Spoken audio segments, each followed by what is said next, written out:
네, 오늘 하나님께서 주시는 말씀은 누가복음 23장 1절부터 12절까지의 말씀이 되겠습니다. 누가복음 23장 1절부터 12절까지의 말씀 우리 다 함께 읽도록 하겠습니다. 누가복음 23장 1절부터 12절까지의 말씀입니다. 네, 다 찾으셨으면 우리 읽도록 하겠습니다. 무리가 다 일어나 예수를 빌라도에게 끌고 가서 고발하여 이르되 우리가 이 사람을 보매 우리 백성을 미혹하고 가이사에게 세금 바치는 것을 금하며 자칭 왕 그리스도라 하더이다 하니 빌라도가 예수께 물어 이르되 네가 유대인의 왕이냐 대답하여 이르시되 네 말이 옳도다. 빌라도가 대제사장들과 무리에게 이르되 내가 보니 이 사람에게 죄가 없도다 하니 무리가 더욱 강하게 말하되 그가 온 유대에서 가르치고 갈릴리에서부터 시작하여 여기까지 와서 백성을 소동하게 하나이다. 빌라도가 듣고 그가 갈릴리 사람이냐 물어 헤롯의 관할에 속한 줄을 알고 헤롯에게 보내니 그때 헤롯이 예루살렘에 있더라. 헤롯이 예수를 보고 매우 기뻐하니 이는 그의 소문을 들었으므로 보고자 한지 오래였고 또한 무엇이나 이적 행하심을 볼까 바랐던 영고들아. 여러 말로 물으나 아무 말도 대답하지 아니하시니 대제사장들과 서기관들이 서서 힘써 고발하더라. 헤롯이 그 군인들과 함께 예수를 업신여기며 희롱하고 빛난 옷을 입혀 빌라도에게 도로 보내니 헤롯과 빌라도가 전에는 원수였으나 당일에 서로 친구가 되니라. 아멘. 하나님, 오늘 말씀을 통하여 하나님의 음성을 듣는 귀한 시간 되기를 원합니다. 이 자리에 함께 하여 주시고 말씀을 전하여 주시옵소서. 감사합니다. 예수님의 이름으로 기도합니다. 아멘. 네, 오늘 말씀은 예수님께서 종교 재판을 받으셨고 이제는 정치적 재판을 받으시는 장면이 되겠습니다. 그런데 이 재판, 이 모든 것들을 가만히 생각을 해보면요, 참 어처구니가 없는 상황이 됩니다. 인간이 하나님 보고 종교적이지 못하다고 사형에 처하려고 합니다. 하나님을 죽이려고 하는 것입니다. 또 인간이 하나님이 의롭지 못하다고 하여서 인간이 하나님을 또 사형에 처하려고 하는 장면이 바로 어저께와 또 오늘 말씀이 되겠는데요. 오늘 말씀은 이렇게 어처구니 없이 일어나는 바로 그러한 내용이 되겠습니다. 가장 종교적이다 하는 사람들, 그 사람들이 예수님을 끌고 빌라도에게로 갑니다. 1절에 나오는 말씀이 되겠는데요. 그 사람들이 이제 예수님을 죽이고 싶은데 자신들에게는 그런 권한이 없으니까 그런 일을 할 수 있는 권력자 빌라도에게 예수님을 끌고 갔던 것입니다. 아시다시피 빌라도는 유대 지역을 다스렸던 로마 총독이었습니다. 어떻게 보면 유대인들이 가장 싫어했던 사람이 빌라도예요. 빌라도였었는데 로마 제국이 들어와가지고 이스라엘을 다스리고 있으니까 얼마나 싫겠습니까? 그런데 그것을 총 관리하고 있었던 그런 빌라도에게 유대인들이 예수님을 데리고 갔던 것입니다. 어떻게 보면 그 빌라도가 일제강점기 때 이토 히로부미 같은 그런 사람이었는데 그 사람을 찾아간 거예요. 찾아가가지고 예수님을 이 사람을 죽여주십시오. 빌라도가 그래서 아침부터 그것도 6월절 기간에 고소장을 받습니다. 고소장을 받는데 고소 내용이 2절을 보게 되면 크게 세 가지입니다. 세 가지인데요. 2절을 보게 되면 이 사람이 우리 백성을 미혹했다라고 먼저 비방을 하고요. 두 번째로는 가이사 로마 황제에게 세금 바치는 것을 금했다. 우리 백성을 미혹시켰고 그 다음에 가이사 로마 황제에게 세금 바치는 것을 금했다. 그리고 자칭 왕이라고 했다. 이거 세 가지 문제를 가지고 나와가지고 빌라도에게로 왔던 것입니다. 근데 기억하십니까? 공회에서 나와서 문제됐던 내용들과는 완전히 다른 내용입니다. 완전히 다른 내용을 가지고 와가지고 다분히 정치적인 것들만 들고 와가지고 빌라도에게로 왔던 것이에요.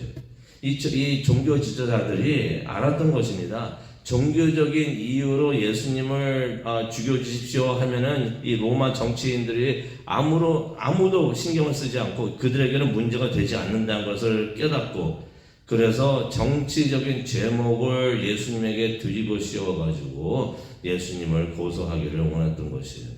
근데 이 세 가지 내용을 우리가 보게 되면은 모두 사실이었던 것 같이 느껴지기도 합니다. 근데 가만히 들여다보면요, 이것들이 전부 다 거짓말들이었던 것이에요. 사실인 것 같은 거짓말.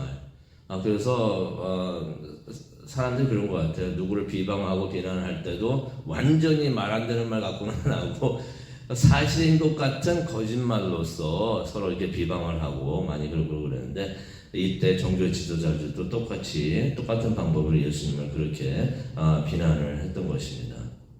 그런데 거짓말이라고 하는 것은 어디서부터 나오나요? 거짓말은 사탄으로부터 나오죠. 그러니 이 일 뒤에 누가 있었는지 다 알 수 있는 부분이었습니다. 예수님을 죽이는 일, 종교 지도자가 했던 것 같고 다 그렇지만은 뒤에서 조종하고 있었던 것은 사탄이었다는 것을 우리가 이 내용을 보면서도 알 수가 있습니다. 근데 빌라도 입장에서는 이 모든 내용 중에서 가장 관심을 가지고 있었고 보고 있었던 대목은 반역죄였습니다. 반역죄.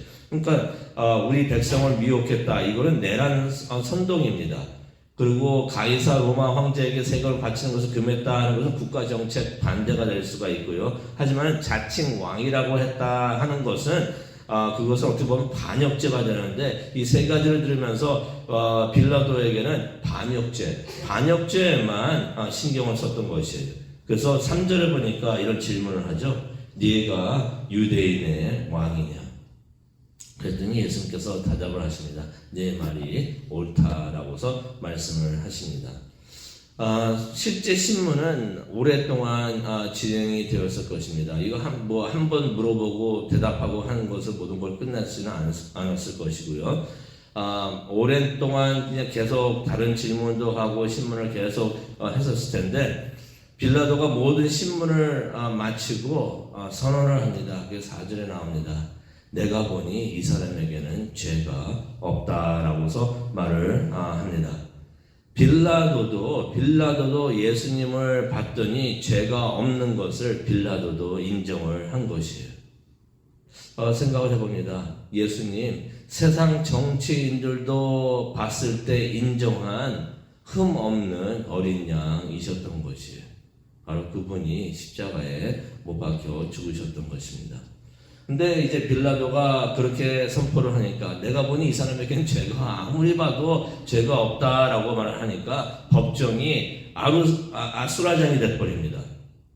5절을 보게 되니까 종교 지도자들이 막 그러니까 고성을 지르면서 난리를 쳤다라는 내용이 나와 있습니다. 무슨 소리 하는 거냐고 하면서 소리를 막 지르면서 법정이 원래 조용하고 그래야 되는데 고성을 지르면서 막 난리를 쳤던 것이에요. 5절에 나오죠. 그가 갈릴리에서부터 여기까지 오면서 온 유대에서 가르치면서 백성들을 선동했습니다. 반역죄로 예수님을 죽이려 했더니 또 그게 또 안 통하는 것 같으니까 어떻게 나갑니까? 내란죄로. 이제는 내란죄로 선동을 시켰습니다. 그래서 내란죄로 예수님을 이제 잡아 넣으려고 이제 하고 있었던 것입니다.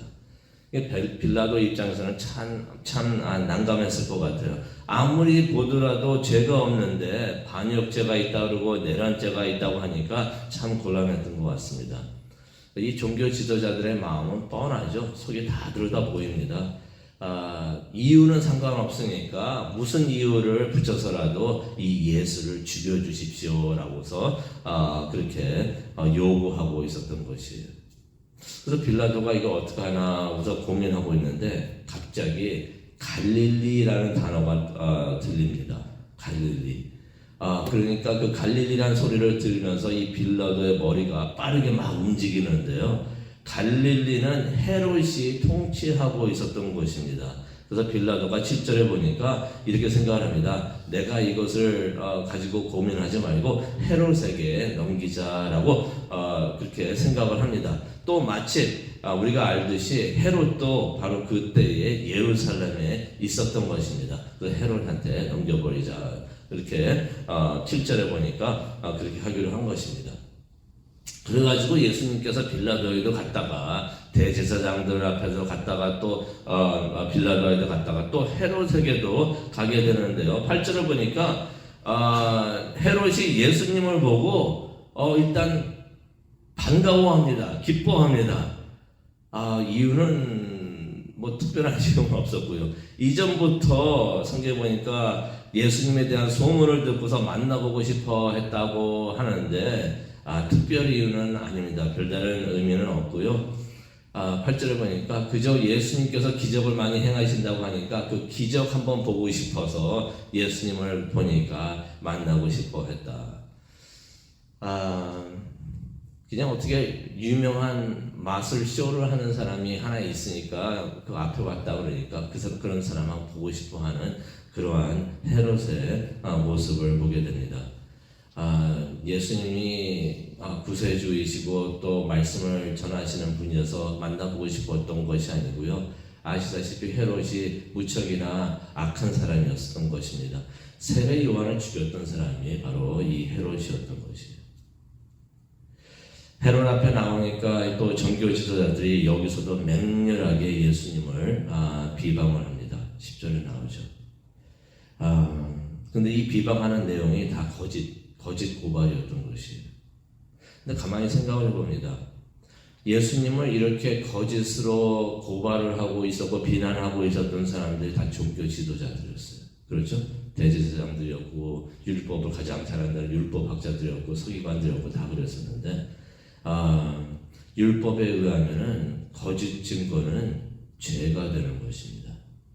또 이 사람들이 종교 지도자들이 얼마나 예수님을 죽이고 싶었으면은 자신들도 알고 있었죠. 우리들이 지금 이렇게 하고 있는 거 분명히 죄다. 죄라는 걸 알면서까지 예수님을 죽이려고 했던 것이에요.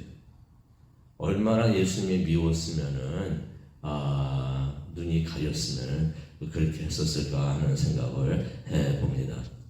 근데 이 헤롯이 11절을 보니까 예수님을 희롱을 하는데요. 희롱을 하는 것은 정치적인 이유가 있었습니다. 이 유대인들의 그런 마음을 이 헤롯이 알고 있었어요. 그래가지고 그 사람들의 환심을 사려고 예수님을 희롱을 합니다. 그래서 군인들을 시켜가지고 예수님에게 고급 옷을 입힙니다. 그리고 예수님을 놀리기 시작했던 것이에요. 그리고는 다시 빌라도에게 예수님을 보냅니다. 이 헤롯도 정치인이었는데요. 무척이나 머리가 좋았던 정치인이었습니다. 아무 생각 없이 예수님을 그냥 희롱했던 것이 아닙니다. 예수님을 희롱하니까 누가 좋아했겠습니까? 잘한다 하면서 누가 좋아했겠습니까? 종교 지도자들이 좋아했을 거 아닙니까? 그러니 이 유대인들에게 환심을 사려면은 인기를 또 얻어가지고 하려면 이 사람들의 기분을 맞춰야 된다라고 생각을 하면서 그렇게 했던 것입니다. 그래도 헤롯도 그렇지만 악한 사람이었지만 아무리 신문을 해도 예수님의 죄를 찾지 못했던 것이에요. 9절에도 보면은 예수님께서 아무 말도 대답을 하지 않으셨다라고 하시는데, 그래서 헤롯이 어떻게 하느냐, 이 사람도 정치인이잖아요. 자기 손에다가 예수님의 피를 묻히기 싫었던 것입니다. 그래서 다시 예수님을 빌라도에게 보내는 것입니다. 근데 이 빌라도에게 보내는 것은 아무 선고도 안 합니다. 예수님이 죄가 있다 없다 말도 안 하고 그냥 빌라도에게 예수님을 보내는 것은 어떤 의미가 있냐면요, 이 사건은 빌라도 당신이 판결하십시오. 나는 간섭 안 할 테니까 당신이 어떻게 판결을 하든 나는 전적으로 따르겠습니다 라고 그러한 생각으로 또 그러한 마음을 표시하면서 빌라도에게 예수님을 보냈던 것이에요. 빌라도의 판결을 존중하겠습니다 라고 말을 했던 것입니다. 헤롯과 빌라도가 언제부터 이렇게 친했었는가? 12절에 나오죠. 이게 참 재밌는 장면이 되는데요. 12절에 보니까 헤롯과 빌라도가 전에는 원수였으나 당일에는 서로가 친구가 되었다라는 말씀이 나옵니다. 헤롯이 평소에는 빌라도에게 이렇게 대했던 사람이 아니에요. 내가 잘났으니 내가 알아서 한다 이런 식이었는데 예수님을 죽이는 일에서는 또 서로가 친구가 돼가지고 연합이 돼가지고 서로가 이렇게 서로를 존중하면서 이렇게 예수님을 죽이는 일에 함께 했다는 것입니다.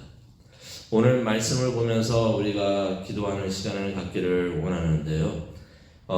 예수님께서는 그렇게 악했던 헤롯과 빌라도도 죄가 없다고 인정했던 바로 그러한 죄가 없으신 분이신 것입니다.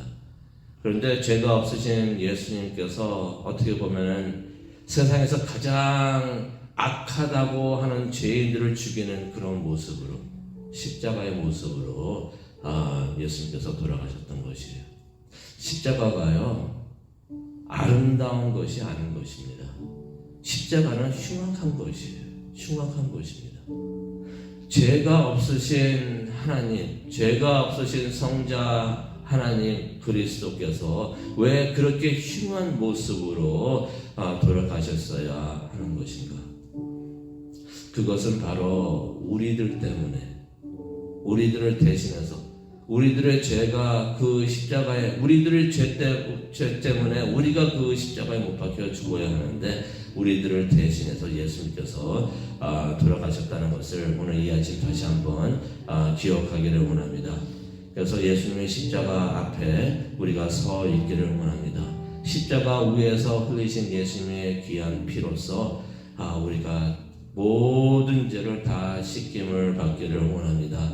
그래서 우리 몸에는 예수님의 피로 용서를 받았다라는 그러한 글씨가 적힐 수 있도록 우리가 하나님 앞에 나와서 또 예수님의 십자가 앞에 나와서 우리가 모든 죄를 다 내어놓고 회개하는 시간을 가졌으면 좋겠습니다. 그리고 한 가지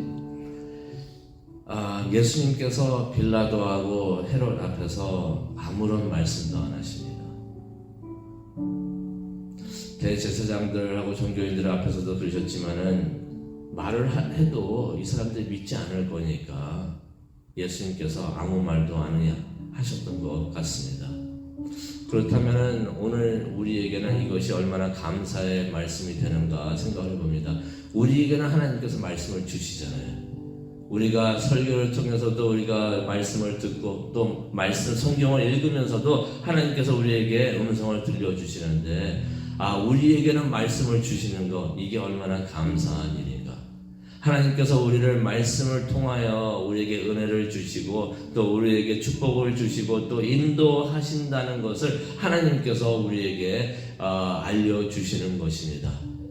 우리에게 말씀을 안 해주시고 입을 닫으신다는 것은 우리가 그런 은혜를 받을 수 없다는 것을 어떻게 보면 하나님께서 말씀을 해주신 것인데 우리에게는 말씀을 주시니 이거는 얼마나 감사한 일일 것입니까? 우리가 하나님한테 감사를 드리면서 또 주시는 그 말씀대로 우리가 따라 사는 우리 모두가 되기를 간절히 소원합니다.